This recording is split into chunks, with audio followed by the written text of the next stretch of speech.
Hello and welcome to Homer for Saturday, June 14th, 2025. Today we will be reading from lines 56 to 66 in Book 11 of the Iliad.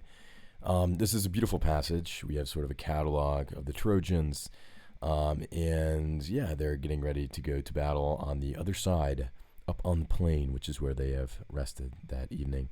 Let's read it. The Trojans, on the other side upon the rising slope of the plain, were gathered round great Hector, noble Polydamas, Aeneas, who is honored in the district, Deimos, of the Trojans like an immortal, and the three sons of Antenor, Polybus, Agenor, and young Acamas, beauteous as a god, Epie kelonathanatoisin.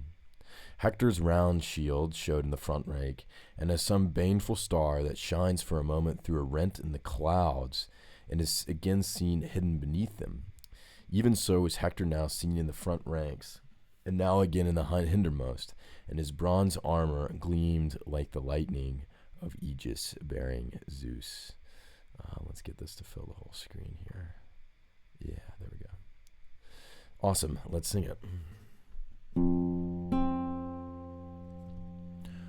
Troes tautatorotna pitros moi pedioio. Hectoratam vimegan cae muomona poluda manta.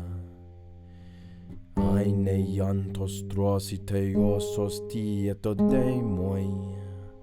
Treistante noridas polubon cae agernodion. Eiteon tacamante pie celonata natoisin.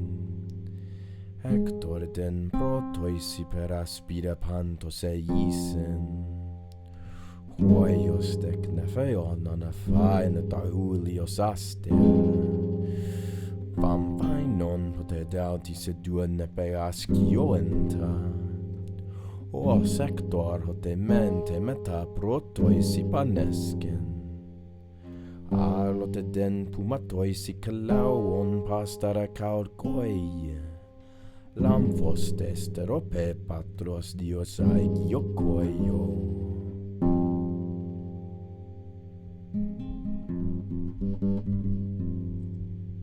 Amazing.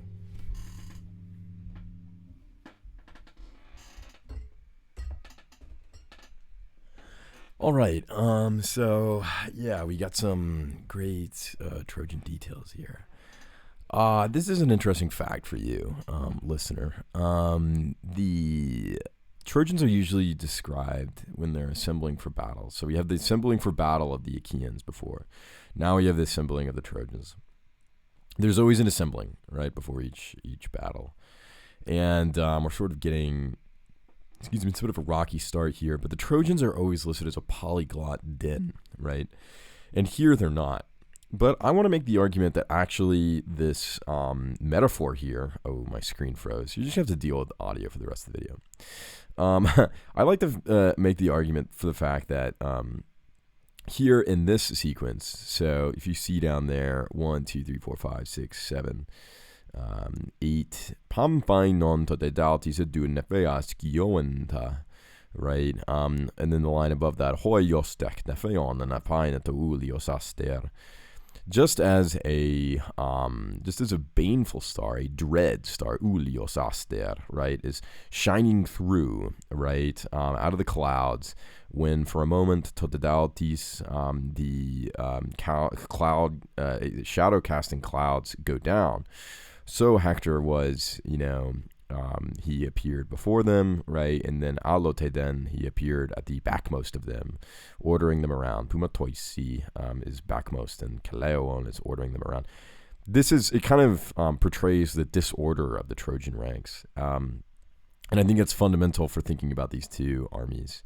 Another interesting thing here is the names that are listed.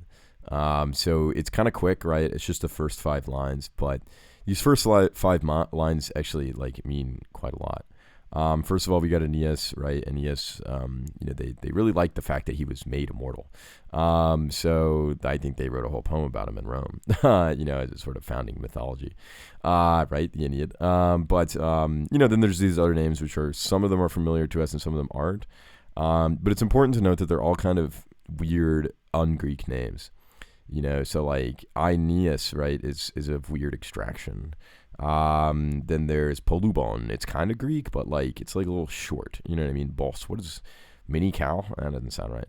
Then there's Antenor is of Priam's generation, is what we learn in the Little Iliad, which is another poem. And he lost 7 sons in this war. He was part of the peace party. So that sucks for him, but he's a leader. Then we have this epithet for Hector himself, right? Which is Eisein. This is a very interesting word. It's actually like Wiswawain, right? Something complicated like that in the original Greek. It's got 2 digammas in it equally, right? Usually used to describe ships. Very interesting.